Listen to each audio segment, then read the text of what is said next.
You know that Keeley Companies is all about fostering the world-class culture through their incredible cultural pillars. Well, it was time to add a seventh cultural pillar, Keeley Green. Guided by the mission to raise the sustainability standards by which they design, build, operate, and live, Keeley Green is dedicated to using a holistic approach to leave a positive impact on our environment, create a future that is sustainable for generations to come. In the words of Rusty Keeley, we are just getting started. You can learn more about that just getting started mentality and all the work they do by visiting my friends at Keeley Companies online at keeleycompanies.com. Welcome to the Live Inspired podcast with John O'Leary. John is the two-time national best-selling author of On Fire and In Awe. He's a world-class inspirational speaker, the host of the Live Inspired podcast, and he's the real-life inspiration behind the major motion picture Soul on Fire. Each week, John interviews extraordinary individuals about their life stories so you can more fully live your life story. Here's your host, John O'Leary. Well, hello, my friends, and welcome to the Live Inspired podcast with John O'Leary. We've got a great guest today for you. Her name is Sandi E. Smith. She's remarkable proof that our past absolutely does shape us, but it does not ultimately have to define us. After enduring a nomadic childhood marked by poverty and abuse and unimaginable instability, Sandi rose above the ashes. She put herself ultimately through college, ultimately into law school. She rose into the lead litigation role at an organization called Apple. In her memoir, Chosen, she recounts her journey from fighting to simply survive to opening her heart and home to 8 children in need. Today, Sandi joins us to share how she survived a childhood in which she was locked in a closet, forced to hunt for food, and the difficulty of ultimately doing life all by herself. She reveals how a chance encounter with a young football player led her life to welcome others into their home, how loving them helped heal wounds from their own childhood, and why the people who interrupt our plans may become some of our life's greatest gifts. Family, friends, servants, and leaders, Sandi's story today is a powerful reminder that we are more than what has happened to us. If you've ever wondered whether your pain can be redeemed, whether your choices truly matter, or whether opening your heart could truly change a life, this conversation today is for you. You're going to leave inspired, trust me on this one, so buckle up, get ready for a ride, grab your favorite Live Inspired journal, and open up your heart to my friend, now yours. Her name is Sandi E. Smith. Sandi, welcome to Live Inspired with John O'Leary. Thank you very much. I'm happy to be here. You now have a book out in the world. How does it feel having part of your story being broadcast into all the various avenues and channels of not only this country, but beyond? What's that like for you? It's both exciting and scary, right? Because I tell my entire story, all the good, the bad, and the ugly. And so it's exciting and scary all at the same time. I've never written a book before, so I kind of don't know what to expect, but I'm glad I did it. So I'm curious, before you also had the job title author, what a fancy job title. Congratulations on that now. You had a whole lot of other things on the resume. So if I had met you a couple weeks ago before you became an author and I said, Sandi, what do you do? How would you respond to that? Well, I'm a local attorney in a small town in Colorado, and I'm the president of the fire board in the same small town. And I just love my small community and try to contribute in as many ways as I can. That's what I do. And a lot of that was work oriented. When you're not working, what do you like to do for fun? Walk my dogs and hang out with them and hike. What's the best hike in Colorado? I don't know about, but I should. Well, the best hike near me, well, I like to hike in the Rocky Mountain National Park. I love Sky Pond. I like going to Hallett's Peak, which is a long one. Those are two of my favorites. Chasm Lake is another one of my favorites. I read your book and before doing so, was already blown away by your life story, in particular, knowing the Genesis story. And I always think when you see someone who is successful today, great, but it's far more meaningful when you find out where they came from. And your story is remarkable. So I'm going to begin by reading to our audience the very first line of your story because it's so telling. Here goes. Perhaps the first thing to know about me is that for 3 decades, I vehemently did not want children. It's a It's so strange way true. to begin a book about family and children and life. For 3 decades, I vehemently did not want kids. Tell me why. I just didn't see how I could contribute to kids. I didn't want children because the way I was raised, oh my goodness, the idea of bringing somebody else into the world. I mean, could I do different? Sure. Did I want to? No.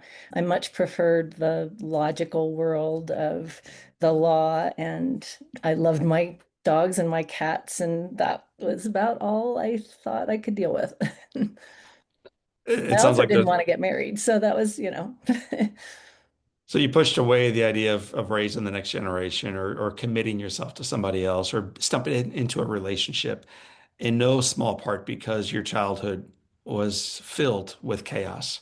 Yeah, and a lot of it really had to do with not trusting getting into a relationship with someone and not having it end up in a difficult situation. Just not knowing, watching what my parents went through and how they interacted with each other.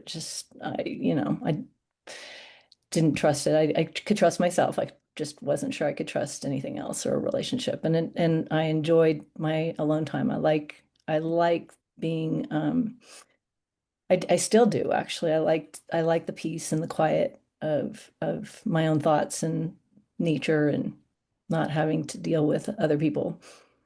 Well, I think as we unpack part of your story, people will fully understand why you felt that way and why you still feel that way. So, you and I chatted before we hit record a little bit about my childhood, and although there was physical agony, getting burned, Yeah. the reality, as I alluded to, as you and I were chatting, is like, man, I had such a core group of folks around me that I could not succeed going forward in life. I just had such an awesome mom and such a great dad and such amazing siblings and grandparents who loved each other and loved God and loved even the struggle that we were able collectively to overcome it. You had a very, very, very different upbringing. Talk a little bit about yours. I had parents who were very dysfunctional, to put it mildly, abusive in different ways. My father could be physically abusive, well, as could my mother, but my mother suffered from undiagnosed schizophrenia. And so dealing with her could be very difficult and chaotic and unpredictable. And so it was just constant chaos. It felt like constant chaos and constant fear, right? There's just a lot of fear. There was always a lot of fear. What's next? Who's going to do what? How is that going to affect me? Right? Am I going to get hurt? Is somebody going to kill one of my pets? Something. It was always something. And so living like that, you just grow to be very vigilant, almost hyper vigilant about everything going on around you, reading Yes. faces, understanding people, knowing when to go hide somewhere and not, not be present for whatever it is that you sense is coming, that kind of thing. You had a younger brother, yes? Yeah, Kevin. There's a story you shared where your brother has an accident. Would you unpack that for our audience just because it gives us a sense for what you were dealing with as a young girl? Yeah, it was one of the most traumatic moments of my life. Well, and certainly also his. And it had long-term ramifications for our relationship, my brothers and mine. So we were at the time, essentially living, we were homeless. So at some point we went and lived with my mother's parents. And they had acquired some things. My parents had acquired some things to move. They wanted to move to Salt Lake City, Utah.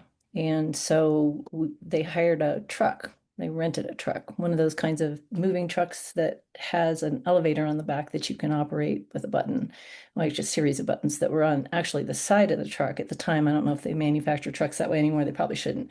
But the button that would operate the elevator to go up, or this little platform that would go up and down so that you could basically lower it down to the ground, put a bunch of boxes on it, raise it up, and Mm. you put the boxes or the couch or whatever into the truck that way. So it was very exciting. Both my brother and I wanted to be able to make the little elevator thing go up and down.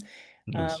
And I was granted the, the gift of being able to operate the elevator. So my grandmother brought a little stool to me, and I stood up on the stool, and I was told when to press the button and to go up and when to press the button to go down.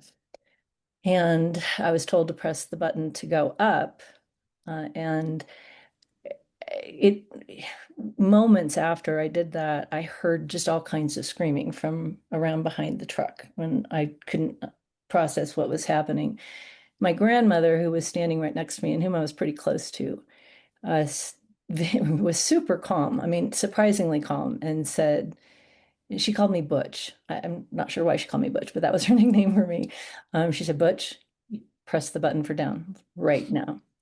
So I pressed the button for down. And it turns out what had happened is that my brother had been, he was very young at the time, as was I. I think I was 5 or 6 years old, 5 years old. He had slipped between the elevator thing and the truck, and his head was caught as the elevator's coming up. His head is here, and here's the truck, and it's just getting slowly compressed. And we pressed the down button just in time for him to not be killed, but it injured him pretty seriously. I think he ended up with about 85 stitches, has a scar from basically the middle of his head all the way across. It tore off his ear, was hanging by a thread. So my mother, when my brother was finally released from the place between the truck and and for lack of a better word, elevator, um, just ran over and started screaming at me. A lot of invective, blamed me for it. How dare you? You just tried to kill your brother. How, you awful, I'm horrible. I won't say the swear words on in an interview, but um, my father was holding my then bleeding brother, who's bleeding everywhere. His head wounds a Yes. lot. And I was just terrified, mortified, and wanted to see my brother, obviously, because we were close. And they wouldn't. They not only they whisked him into a car, and as I chased them down, they jumped into the car and they slammed the door in my face and told me I didn't deserve to go with them because I had done this to him. And they took him to the hospital. I didn't see him till he got back. No, in crisis, we've all who have been there have been guilty of saying and doing things that are we realize not long after, gosh, I wish I'd said something different or been somehow different in that relationship or conversation. My understanding is that it wasn't just a one-off, like, gosh, I probably should not have reacted this way to little Sandy, little Butch, but it was a way that your mother held this over you, not only in the moment, but afterwards also. Is that true? Oh yeah, she always accused me of trying to kill him. And what's unfortunate, because my brother was so young, is it took him a lot of years to realize that that wasn't true. How long did it take you to realize that that was not true? It's so easy to believe the lies that others spew our way. So how long did you You believe know, that that was you? I always knew it wasn't true. I think one of the things that enabled me to survive this is I always had a strong sense of who I was and what I really did and didn't do.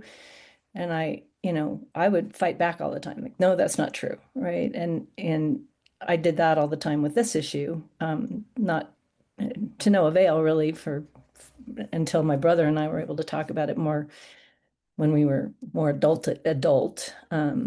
But the I didn't view myself as responsible for it. Mm, I often viewed myself as being someone who wasn't worthy of love. So for me, the way I internalize these things is I always felt like there was something wrong with me, generally, that I wasn't worthy of things other people are worthy of, whether it's love or affection or just basic respect, right? I think that's the thing I struggled with the most as a kid with all of these kinds of things, because that's one example, but one of many, right? agreed. A couple activities that I never did as a child include cleaning motel rooms. Yeah. Talk about that. Well, it's another one of those times where we needed a place to live and didn't have money. And so I think I was bartered for the room that we were staying in. We got a hotel room and I was to spend every day working with the other housekeeper cleaning the rooms. It was one of those kinds of motels, I guess, where you drive your car up and there's doors right in front of you, or you go Yes. upstairs and there's doors right there on a balcony. So I was expected to go and clean the rooms. I learned how to do those, corners on the sheets on the foot of the bed. How old were you, Sandy? I was, oh goodness, 11, Okay. 12-ish in that range. Yeah. So that's one thing I never experienced. The second thing that I never experienced was hunting for my own food. Yeah. You're a child. How old were you, and why were you hunting for food? So from the moment we moved to Utah, so that was, like I said, around the time I was 5, really until I was a teenager, we primarily hunted for food, or grew it in places that we could grow it, whether it was on a farm in Idaho or in a backyard in Utah or somewhere. But it was something that was sort of a theme throughout my life. What activities as a child did you take on that were more relatively normal? So I know you cleaned pinto beans and like you really, it was a difficult upbringing, and yet there was also whispers of hope and goodness. What were some exciting things that you did as a kid? There were times, it's interesting because my father would, I think, come into money sometimes. And so there were times where things seemed pretty good. Getting to ride on a boat was super exciting, like going to Flaming Gorge or to Lake Powell and riding on a boat. Like that was super incredibly special. Hanging out in neighborhoods with kids when we lived in homes as opposed to living, in other places, those kinds of things, the normal kinds of things, right? Where you had a neighborhood and kids around and Right. a bicycle to ride or riding on the boat was a big deal. To me, that was kind of I've loved boats ever since. Wow, that's pretty cool. Me too. Uh, what about sports? When did sports become part of your childhood? They were not part of my childhood at all until I went to high school and discovered that people did that kind of stuff. So I was in 10th grade before I tried anything like sports like. I tried running track, I tried basketball, became pretty good at basketball. I was okay at track, but I kept getting shin splints and had to stop. But I mean, I think you're being humble. Like my understanding is you became better than pretty good at basketball. You started in 10th grade. so I started out at UC Irvine and I did join the team. And I was offered I tried out for the University of Arkansas team. I'm trying to remember if they offered me a scholarship or they just offered me a spot on the team. I don't remember because I didn't go. I didn't want to move to Arkansas. But I started out playing basketball in college at UC Irvine and then decided I wanted the majors at UC Irvine at the time were not really, they just weren't what I wanted to do. And so I wanted to transfer to UCLA, which at that point was a super big powerhouse in women's basketball. So I wouldn't really have stood a chance trying to play basketball there. As you're journeying forward now into 10th grade, where you start playing basketball, then ultimately into college where it continues, what was your relationship like with your parents? Not good. Well, there is a point at which, and it wasn't early in my college days, where sort of the script flipped, right? And I became more apparent to I my bet. parents, and I was constantly trying to mediate their disputes and their conflicts, which became difficult on me. But their relationship with each other was so volatile. I mean, I left when I was 17 and never went back. But their relationship was so volatile, it couldn't help but suck us in no matter where we were or what we were doing. Hmm. My grandfather and dad and brother and sister became attorneys. And I chose not to because, it just wasn't my path. What was it about law that attracted you in? You did not have that example in front of you, certainly as a child. So what were you drawn to in law? So this is back in the day before all the lawyer jokes became real prominent. The lawyers were sort of the people in the white hats that helped, right? They helped people. And I really wanted to help. I had a very close and also tortured relationship with my mom, right? Because she was so, so sick. And I had this goal my whole life of I wanted to help her get out of this terrible marriage, which I perceived as being this horrible, it was just a very difficult relationship. And so I was attracted to the law mainly because I was hoping to help my parents get a divorce. That's how it started. Well, you mentioned I wanted to help my mom. Did you identify as a kid that your mom was sick or just in a lousy marriage? As a kid, I didn't see it as sickness. I didn't understand it to be sickness. I understood it to be just chaos.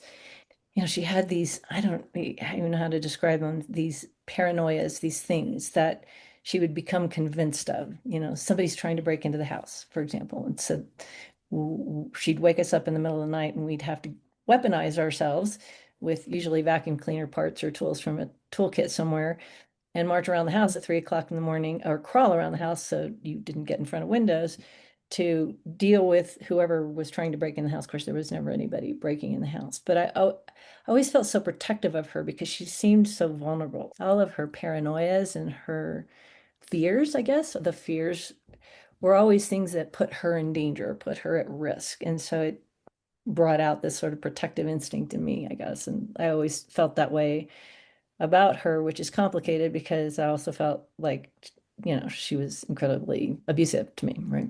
Right.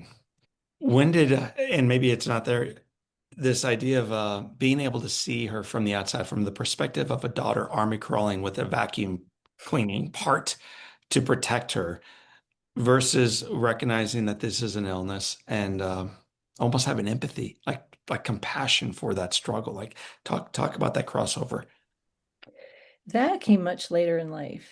I had sympathy for her, but I also had, I mean, I guess I never stopped being afraid of her. I was always afraid of her. And so my perception of her was always sort of colored by that fear because she could just be really, really volatile and so cutting and damaging whenever she was, which was a lot of the time. So it took me a long time Right. to get to that place. And I think it really occurred way later in life when she got to a point where whatever was happening in her mind, whatever the things she saw, because she would talk to people who weren't there, or she heard voices all the time that were not there.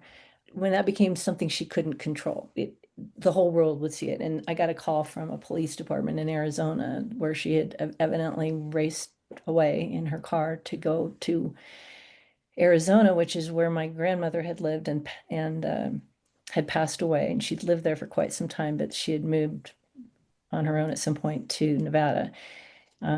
She had neighbors that were constantly calling the police on her because she kept accusing them of doing things to her pets or doing things to whatever. So she'd get in a car, she races or drives away from a policeman, ends up in Arizona. I get a call from the policeman in Nevada, and then a call from the police people in Arizona who said they found her wandering around at 2 o'clock in the morning in downtown Phoenix talking to people that weren't there in bushes. And so they needed to send her to the psychiatric hospital. So I got on a plane and flew down there and finally was able to convince someone to evaluate her for schizophrenia because my brother and I had figured it out at some point during our adulthood that this is probably what she had going on, but she would never seek any kind of therapy or kind of help or medical care or anything on the subject and was very intolerant of anyone raising it with her. Finally, she was diagnosed. They were able to figure out what she had and what the problem was. And I think that's when I started really having the kind of empathy and sympathy for her that I maybe didn't have before, mostly Right. because it often felt to me in the way she would accuse us, both my brother and I, of being, selfish or trying to hurt her, that, we're just mad at her or just whatever. And so you, I didn't want it couldn't be about me. It had to be about her. And when it Right. finally was really about her, I was able to feel those feelings, right? And understand this wasn't me reacting to something. This is actually, she does have this medical problem, right? To me, and I know it's not a light switch that flipped on, but it's a lifetime of work. And I know Yeah. you've done some significant work around this. But that has to be empowering when you recognize the thing you hated was an illness, not the person. You don't hate someone for having cancer, you hate the cancer. And yet, Right. so frequently, when we have someone we love with a mental illness, we can resent them and not fully recognize that it might be a diagnosis that is undiagnosed and treatment that they've not yet received.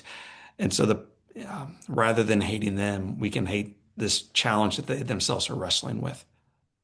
Yes, and when you're a kid, you don't understand the concept really of mental illness, especially in that day and time. For sure. Therapy was not as something that was as accepted and valued as it is now. In her view, the suggestion of it meant you were accusing her of being sick or accusing her of Right. being abnormal, or, that's how people would tend to respond to any suggestion of it. And so you just don't, I mean, and certainly in my younger years, I just thought this is who she is. And this person, is hard to deal is hard to deal with in so many ways. And then you go through the anger part, usually when you're a teenager, at least for me when I was a teenager, where it's just like, just leave me alone. I Yes. don't want that anything to do with this. And then you kind of start looking back on it and realizing there's more of a problem here. There's something else.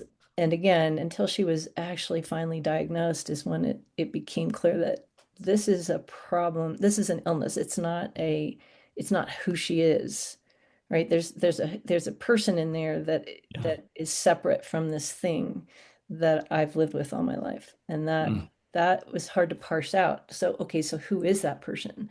What parts of her are that person? And can I go back and connect with those parts of her that weren't a manifestation of her illness, but were just a manifestation of who she is and would have been had she not had the illness, right? So you and I talked before recording, like I have a bunch of questions around your book and your life, and I haven't asked a single one of them yet Oh, because we kind of are going down this pathway of this relationship with your mom that I think so many of us have a similar type of challenge, not to the extent you did, but the inability to see someone for who they really are beneath all the mistakes they've made and the struggles they themselves deal with. So the final question around your mom, were you ever able to see her for who she was at her best? Were you ever able to see through the ranting and struggles and all the things she negatively was for you as a child and able to meet her where she was later on in her own life? yes, I think I was. I think I was. Who she was is so tied up with how she behaved in so many ways for me because it occurred so through all the formative years of my Yeah. life, right? And it's hard to separate those things out, but I do honestly feel that my mom at the core of her being was a good-hearted, loving person who would have given you the shirt off her back and done anything for you had she been able to, right? Had she been able to see the forest for the trees, really, right? Well, ironically, without her even knowing she was doing it, somehow she raised one who does similarly, just in a little bit of more healthy manner. So I want to shift back away from your mom and onto your journey. You go on to law school. Where'd you attend law school? USC, yeah, University of Southern California. What was your dream outside of helping your parents get divorced? uh, Which while I was in law school, I actually did, believe it or not. I helped them get through that and not kill each other, which was nothing short of a miracle. I was on the phone with them once when my dad tried to run her over with a truck, and I was listening to the whole thing. But I did get them away from each other and helped with the legal stuff, even though I couldn't represent either of them. I could talk to the lawyer and help. But what was the kind of ask the question? What was the so question? outside of helping dad not run over mom, which I think we can laugh about until Yeah. you actually think like that happened. And it happened more than once. And it's representative of a whole lot of other things that happen that we're not even going to be talking about right now. Right. So life is chaotic. And you help them get divorced, but you also somehow in the process also graduate law school from a very prestigious law I school. did. So Yeah. what was your vision outside of graduation? I, again, wanted to help people, right? So that's why I went into litigation because usually with litigation, that's where people are struggling, right? They're in conflict with one another. They need help solving the problem. They need help resolving their differences as between the two of them. And to me, the transactional side of things wasn't something that excited me too much just because it Right. was all about money. And I really just, it's like, it doesn't excite me, right? But what excited me was help bring people together, right? Helping people resolve their differences, resolve their conflicts. And since a lot of those occur in a legal context, that was something that I wanted to do. It's why I chose litigation pretty much from the beginning. Hmm. Yeah. You mentioned in the introduction of yourself that you work at a small local firm in Colorado, but you worked at a little bit of a larger firm in California for a while. I I can't did. remember the name of it. Oh, Melvin Ian Myers in Los Angeles. Yeah. And who'd you partner with? A lot of people. One of the people I worked with most there, well, there's several that I worked with and remain very close to, and love that firm and love those people. But one of them, a man named Bob Willett, he ultimately became the vice chair of that firm, but he is my across the street neighbor where I live here in Colorado, and he and I took the bar exam together in Colorado Right. and decided to form this firm together. He took the bar exam at 81 years of age, and I took it at 60 something. And that's the small firm is just the firm that he and I practice in together. Congratulations to both of you. Thanks. We passed Uh, the bar, yeah, at these ancient ages. It was kind of surprising. well, ancient changes. When I was 9, ancient was 25, and now that I'm more than double that age, it ain't so ancient anymore to be 25. It's what I wish I would be right now. Yeah. I began the podcast by reading that sentence that you never wanted children. And if I had known you for 30 years, that's exactly what I would have known about you. What changed? I think biology in some ways, but also I started working with people or got to know people who had a lot of kids, and I loved kids. Here's the thing: my whole life, I've gotten along super well with kids. My people used to call me the Pied Piper of children and animals because if I sit in a room with kids, they're usually within minutes surrounding me, and we're talking and laughing and playing games and doing whatever. And I love kids. I just didn't think I wanted to get married. And then I met someone who I believed I could get married to and decided, why not? I think I could be a good mom. I'd gone through a lot of therapy, been through a lot of sort of healing of the different things that had happened to me. And I wanted kids. I ended up having two biological kids that are just, they're just wonderful. They're lights of my life, right? And you lights in their lives, which is a hard thing to do. Most of us become what we saw growing up through omission and commission. Like without even recognizing it, we become our mom. We find the refrigerator door open and we find ourselves saying the exact same thing we heard her say or him say when we were kids. I'm sure there's a little bit of that in your life, but for the most part, you became the opposite. You became the safe harbor and a foundational pillar from which they could launch. Uh, It's funny because sometimes I think for me, because my situation was so extreme and so difficult, it's not too hard to not be that, right? If it was as simple as you left the cupboard open and I'm gonna say the same silly thing to you every time you leave the cupboard open, then probably I'd have the same exact, thing. But right, it's easy not to make people do belly crawls across the room with vacuum cleaner parts because you just know inherently that that's nuts, and there's why would I do that, right? And so there's a part of my upbringing that was so extreme that it actually enabled me to be normal.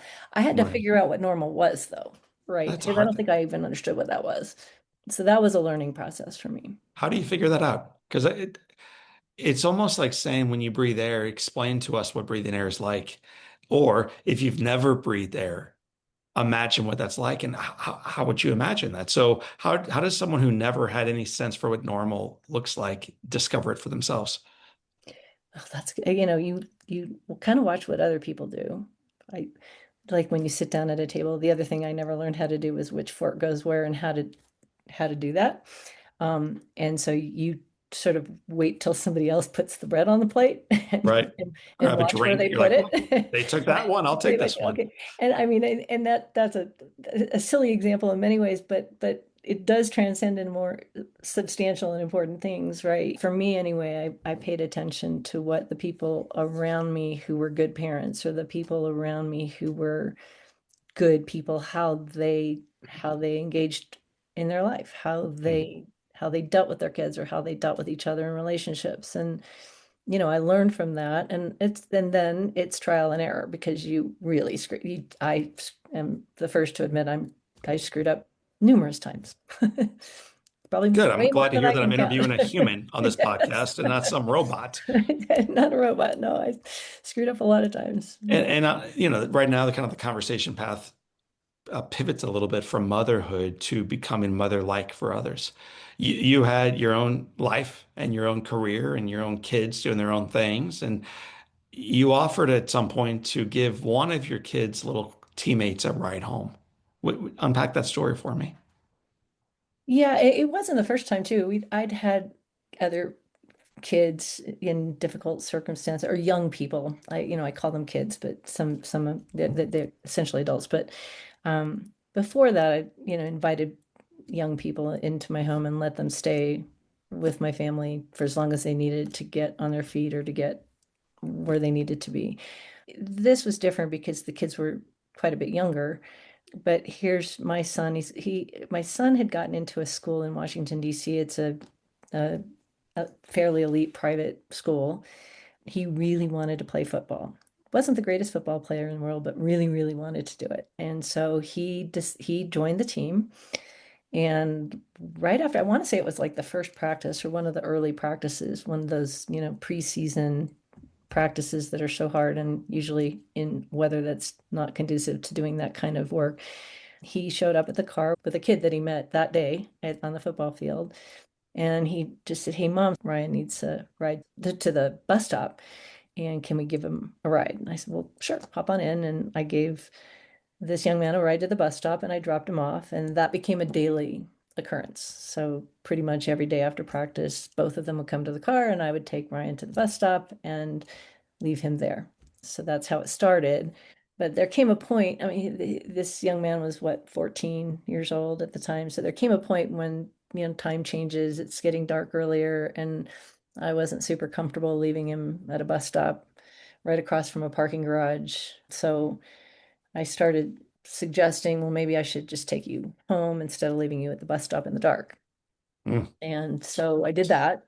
But that was really, really hard because it turns out where he lived, it was quite a distance away, and it wasn't even as much the distance as that the traffic and at that time of day what you needed to go through to get there could take an hour and a half to 2 hours just to Wow. get him home, and then try to get my kids home and get them fed and then get the whole routine going again the next day. So that is how it started, because Take us eventually from the first drive to the second drive to the 30th drive. At what point does it become less about carpool lines and 2 hours of traffic and more about, you know what, why don't you have dinner with us tonight? When did it that's become the, opening up your home instead of just your car? I just said, why it's gonna be a lot easier if you just come have dinner with us and I'll take you after all the traffic is gone, because then it'll take a lot less time. It'll be easier on you. You and Justin can study together, do whatever you need to do, and then I can take you home before bedtime and you can go to sleep and then we can do it again the next day. So he agreed, and that's what we did. He just started coming over to the house for dinner every night. So he would join us for dinner every single night. And we also had an exchange student we'd taken in because there was nobody at the school that wanted to take any exchange students. So this poor young woman was going to be not having a family to live with, living with one of the school administrators. And so I wasn't going to have any of that. So I said, well, just let her come. So she was there too. So now we have four kids at the dinner table. And they all got along famously and just loved each other and had the greatest time. And the boys would study for their whatever they had the next day, whether it was a test or a paper or whatever. And then around 9 o'clock, 9:30 or so, I would take Ryan home and drop him off at usually in his apartment structure. I never saw his door. He would kind of run across this grassy area and go down into this window well and disappear. So I think he went in through a window most of the time when I would drop him off. So that got me started thinking, okay, does his mom know that I mean, obviously she must know he's with me, but or he's somewhere, Yeah. but does she know where he is? Does she, what's going on? So I started asking questions. Um, hey, maybe I should talk to your parents about the fact that you're here as much as you are, and are they okay with it? Oh, they're fine with it. They're fine with it, is what he would say. And I'm like, well, maybe I should talk to your mom because we're doing this a lot now. And I pressed and pressed. And never really, I mean, I never really got to a point where he allowed me to call her. She called me one day and she asked me if I would keep him. And I I remember being pretty shocked because I didn't understand what she meant by keep. Right. You know, what do you mean by that? And she had so much emotion in her voice, right? So Ryan is her youngest. She was really afraid for him. They were going through some drug dependency issues in their family, and that was impacting them in some pretty intense ways. And it was making her pretty fearful for Ryan's safety. Sometimes people would come to the house that she had a good job, but her husband was suffering from some dependency issues that led him into some relationships that had some problems associated with them. And some of these people would come to the house and try to get money from her, demand money from her, but the kids were there, and then that became really scary for her and for the kids. And so she was hoping that he could stay with us until something resolved there. And so he did. He came and lived with us, and then he didn't leave. He's just stayed with us, and we loved it. I mean, we wanted him there, and he wanted to be there. He also wanted to be back with his parents. He also wanted that to be a healthy situation. And to their credit, eventually it did become a healthy situation, and they did all the work to make their situation a lot safer at home. And so then he started sort of living in both places. He'd live with us and he'd live with them. What did he call you after a while? I either mom too or mama. What is it like when I'll start this by saying we have a little brother, but my wife and I, and through Big Brothers Big Sisters, which is a worthy organization for those of you looking to make a difference in the community. Just it changes both lives. But the very first time this little kid popped out of the car and said, "I love you," and then all of a sudden the car door shut, I'm like, "What?" I couldn't. I just was blown away that the love had grown beyond our home and beyond my race and my political affiliation and my religion, and it swelled outside of our body, which is so cool. What's it like for you, Mom, to hear some little kid from a different part of your community pop into the car and say, "Hey, Mama," or "Hi, Mom," too? It was amazing. It was it every it takes my breath away still to this day when they say it to me, and they still do. It's so special. It's so unique. It makes you both want to cry and yell for joy at the same time. Mhm. It's all those emotions all packed into one brief moment in time when they say it, and then you take a breath and it's, oh my God, I love you too. There's nothing like that feeling, right? Well, every few weeks we see our little brother. We're seeing your little one far more than that. Was there ever a moment at these family dinners and carpool lines and football games and everything else you're doing, Mama, too, where you think, "I think I've gone too far. This is too much." No. No, but I'm not that kind of person. I mean, there's never too much. It's pretty obvious, I think, what your answer will be, but to what degree did your own lack of a healthy home dictate the kind of healthy home you wanted to provide, not only for your kids, but for your kids' friends, plural? It was huge. It was huge. So everything about me I'm all about providing a safe and healthy space for my kids and their friends and whoever comes around, right? That's just who I am. That's what I want. It's what I try to live for. It's important to me to include people in my life, and the people I include are the people that find me or that just happen to be around, and I recognize that there's something I can do to help or Mhm. whatever, and so I will, because I don't know, for me it's life is about just whoever God or fate or whoever puts in front of you, right? And you have a choice in that moment. What's your choice going to be? Are you going to respond to what you see, or are you going to ignore it and go about what's easier, which is whatever routine I had scheduled for that day, right? And and to me, life is a lot richer because more often than not, at least I try to choose to ignore whatever I've got scheduled for the day and choose the thing in front of me that's been put in front of me, right? So I'm a person of faith, and in my faith, our God is Jesus, and it shows up in skin and flesh. And one of the coolest things about his teachings that unfortunately I don't follow as much as I wish I do would is the opportunity of being open to the interruptions. Like you have a plan for the day, you've got a filled calendar and a packed dance card, and I live into that. And yet my teacher teaches me, if I'm paying attention, that if your dance card's too full, you're going to miss the most important thing right in front of you. You're going to miss giving that kid a ride home. You're going to miss taking the call from his mom. You're going to miss the opportunity of having family dinners with him, not part of that family. And you're going to miss the words mama or dad and the words I love you. So help me. And then I think a whole bunch of our audience who also struggle with this idea of being open to interruptions. Um, when we feel that draw in our heart to just say, "Oh gosh, fine. Let's make a left turn rather than a right." How do you do that? You have to make the choice.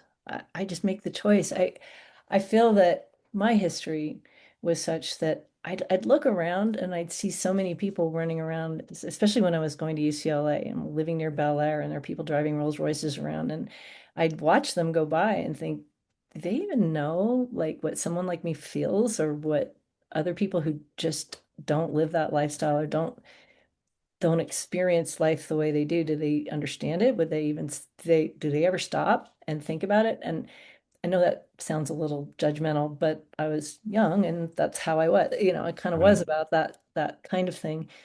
And I just never wanted to be that person. And so I try to be open and aware of my surroundings, right? I really try to so here's this sweaty kid, right? And he needs to get in the car.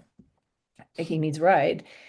And the choices for him are he can get into my air conditioned car and I can drive him to the bus stop, or he can walk all the way to the nearest metro station, Right. take a metro to the bus stop, then wait for the bus. And it's hot. It's August in DC. It's crazy hot and it's crazy humid. And so that's sort of, for me, sort of an obvious choice. Yeah, I needed to get home and make dinner, but I also wasn't going to leave this kid in a hot parking lot to go do that. And so it's a choice. Every time it's a choice. And sometimes I screw up and don't make the right choice, I'm sure, because there are a lot of times I'm busy and I don't know, I can't help right now. Yeah. But I try whenever I can, because it's usually pretty obvious who needs something or what they need. I think oftentimes the reason why we don't make the choices, we think our car is not air conditioned nicely enough, or we don't have time, or we'll say the wrong thing, or we've never been even to that part of town and we don't want to risk it. So as you look back at your journey, how frequently have you made the choice and then regretted making it? Never. Absolutely never.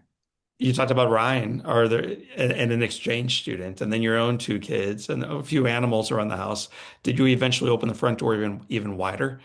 Yes. So the next young person that came, it also is on the football team, Diamante. Diamante is just this larger than life kid. It still is, young man now. He wanted to organize sleepovers at my house all the time with the entire football team. So he did. He would organize these sleepovers at our house for the entire football team. So, there'd be 20 kids in play. They're all over the house. I mean, they're blow up mattresses, socks everywhere, dirty laundry. I mean, it was just, an insane number of people in the house, and an insane number of mouths to feed, especially before a football game, after a football practice, and then before a football game. But it became kind of a tradition where the night before a football game, they would all come over to the house. And I started this little newsletter with silly things in it. Like I'd take a photo of some random sock that got left in the hallway and I'd post it for them all. They'd have to figure out the first person to identify the sock, whose sock it was.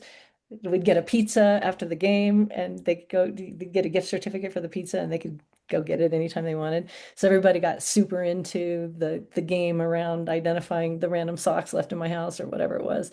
But Diamante he kind of wanted to stay. So he'd come to the sleepovers, but then he'd stick around or he'd come back. And pretty soon for me, it became pretty clear to me that he really needed a place on that side of town to stay. He lived with his mom and he has four great sisters and they beautiful, beautiful young women. And his mom and I are super close, but they lived far away and they lived in the southeast side of town, which was very hard to get to. And a lot of series of trains and buses and everything to get there, especially after football practice and other sports things that he did. So eventually it became clear he needed a place. So I was waiting for him one day and I said, "Oh, okay, it seems like you might need a place to stay.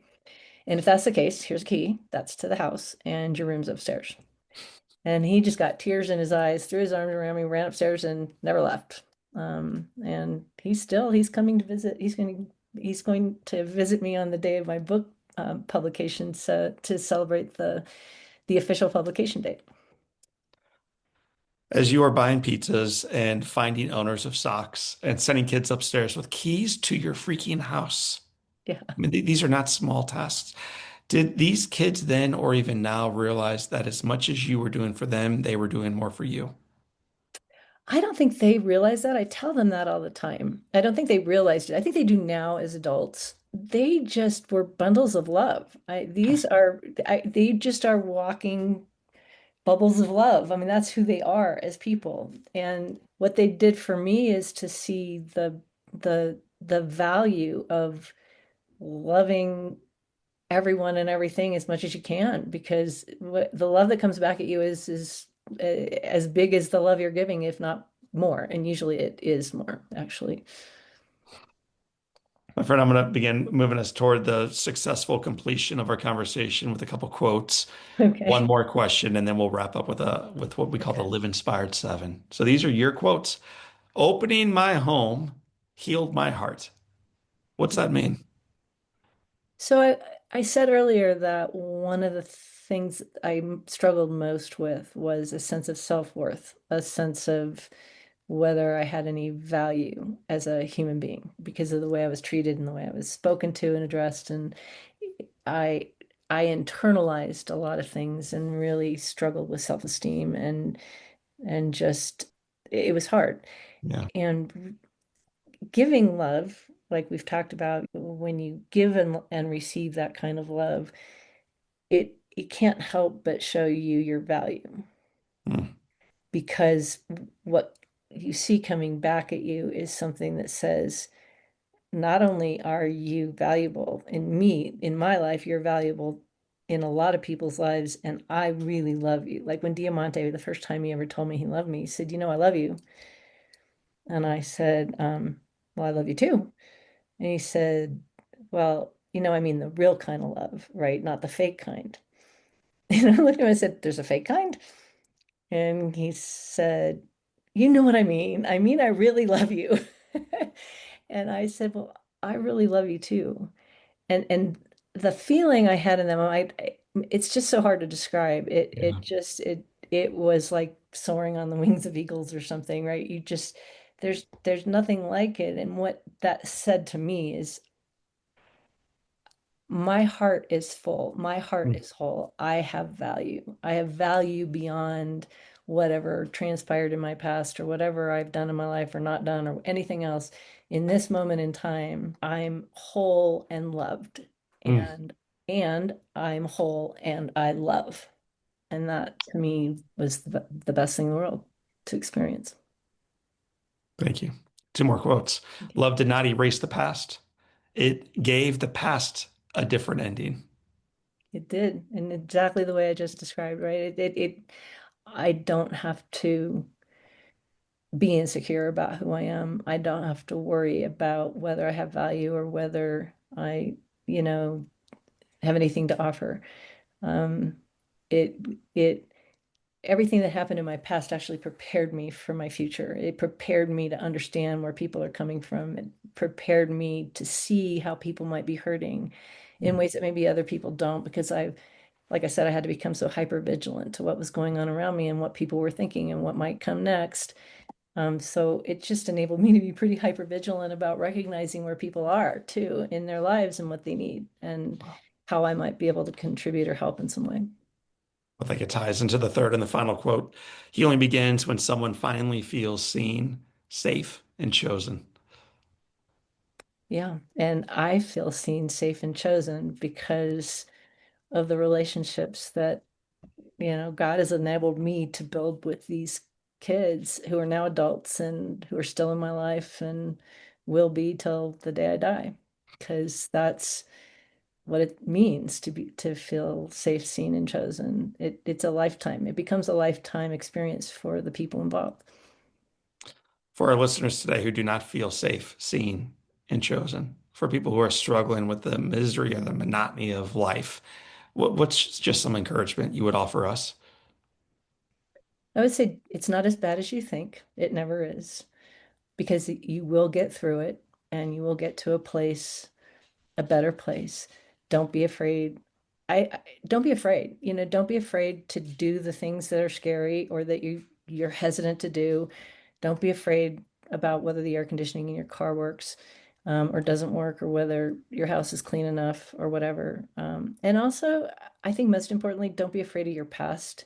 Because I think so many times people have had experiences in their past that almost disable them from doing things that might be a little scary or that might be a little out there or that mean opening themselves up or making themselves vulnerable. Because when you do these kinds of things, when you do open up like that, you are making yourself vulnerable. You are exposing yourself in ways that might not feel particularly comfortable. And I think a lot of times it's a fear of what's happened in our past that Mm.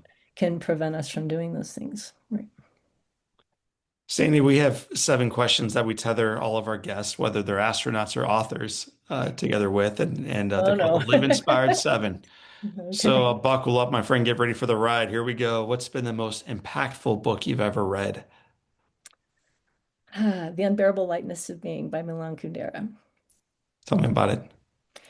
It is a book that was transformative for me. I read it on a beach in Spain, and it's powerful in terms of the characters and the way they interact with each other and how you go through difficult times and come out the other side, and how to process things.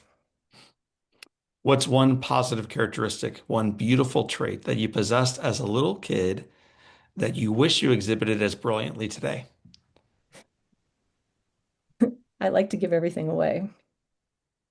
When When you I were a was a kid, you like to give everything away? everything. I would give whatever.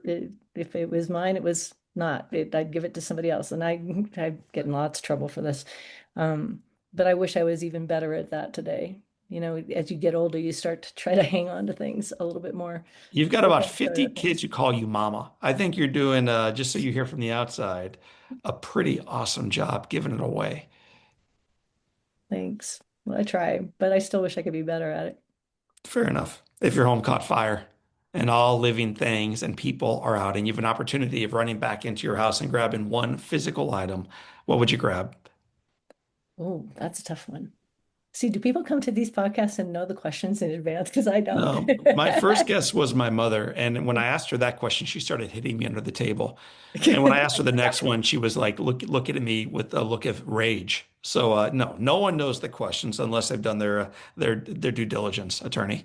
Okay, so the one thing I think I would grab, it is it those places called Color Me Mine where you make those ceramic things, you can make them yourself. All Yeah. right. So all of my kids wanted me to get a tattoo, and they designed the tattoo. It's a heart that's made out of all of the first letters of each of their names. There's now 10 of them, by the way. I know the book doesn't talk about all of them, but well, there's actually 11 of them. Depends on how you count. But at the time, there were 10 of them. And so they designed this tattoo. It's a heart that's made out of their initials and then has an infinity symbol running through it. And then they all went with me to get this tattoo. I'd never gotten a tattoo before. I never thought I would, but there it's on my back. I have this tattoo. But so Ryan, for Christmas one year, he went to Color Me Mine and he created a little plaque and he drew that tattoo, that heart made out of all of the first letter of each of their names, a little infinity symbol. And I have it sitting in a prominent place in my house. And that is the thing I would probably go That's and get. beautiful. Thank you. What a great answer. If you could sit on a bench on a gorgeous day and have a long conversation with anyone living or deceased, who do you want next to you? I think Mahatma Gandhi, because he's all about peace. And, he's one of these people that said, they're my people go, I have to follow them. He was a servant leader, and I love people who lead with humility and servanthood. Hmm. And I would just love to know more about how he did that in such a big way. One, I'd like to shine a brighter light on those who do, like him and like you, because the world is shining a very bright light on those who are leading in very different ways. So I appreciate your role model there and having a long conversation with him. What's the best advice Gandhi or anyone else ever gave you? So the best advice you've ever received is, Don't be afraid. Make the choices you want to make no matter what. what advice would you give yourself at age 20? What does she need to hear? Not to worry so much about the past and not to be so afraid. right? And not so worried about what people think. It doesn't really matter what people think. The only thing that matters is what you think about. You can only control you, right? I can only control me. And I think there was this period of time, particularly around that time, where I worried a lot about what other people thought. And so I would be pretty insistent that you need to look inside, because the only person's thoughts about who you are and what you are that matter are yours, not anyone else's. Well, you've run the gauntlet. We're to the final question. Sandra E. Smith, author of Chosen. It has been said that all great people can have their lives summed up in one sentence. How would you like yours to read? She made a difference. A woman who had chaos as a child has made a mighty difference in the life that has unfolded since. I appreciate you, Sandy, not only sharing your life story with us, but in sharing your home with your 11 children. It's a remarkable example for the rest of us who are so busy looking down that we occasionally forget to look up. Thank you so much for having me. It's really been a joy to talk to you. And I read your story, and you touched me in amazing ways too. Just listening to you and hearing what you have to say. You talk a lot about choices too, and that resonated with me for a lot of reasons, obviously, because that's what I do. But thank you so much for not only reading my book, but talking with me. Mm. Well, one of my other favorite podcast guests, his name was Scott Hamilton. He's a figure skater and cancer survivor and just a role model. I think he's a great example of love in action.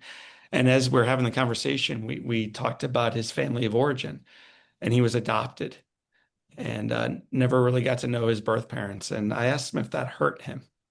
Mm. And he said, "No, gosh, no. They gave me life, but my mom and dad chose me. I was chosen."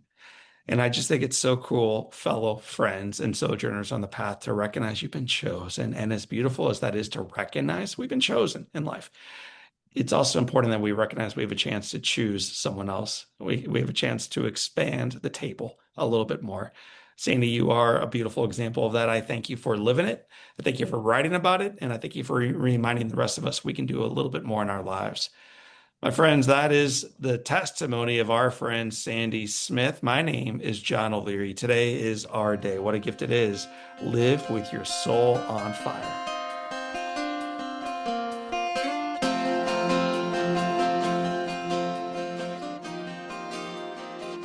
Family and friends, servants and leaders, if you enjoyed today's episode, you will love the conversation I had a couple years ago with Steve Pemberton. Never acknowledged by his dad and utterly abandoned by his mom, Steve spent his childhood being shuffled through the foster care system. It's a very difficult story. To hear the small gestures, though, of kindness from ordinary people, what they did for Steve and what he's doing in his life today, will inspire you again to recognize the beauty, the dignity, the potential within your story. You're going to love it. Check it out at episode 348, or just visit me online right now at johnolearyinspires.com/podcast. And in today's show notes, we'll have a link back to Steve's episode. Friends, I want to thank you for being part of our Live Inspired podcast community. I want to remind you that the foundation of your life is firm. The headwind you face may indeed be real, but your best is yet to come. So for this time and until next time, my name is John O'Leary. Today is your day. What a gift. Live with your soul on fire.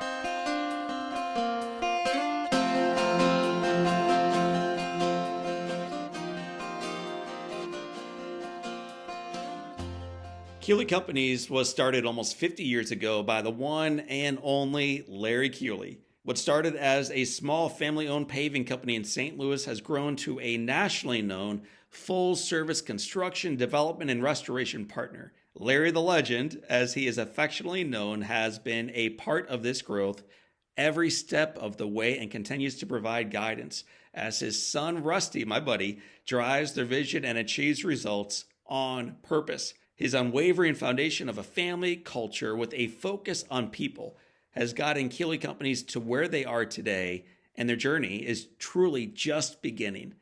To learn more about Larry the Legend and Keeley Companies, check them out at KeeleyCompanies.com.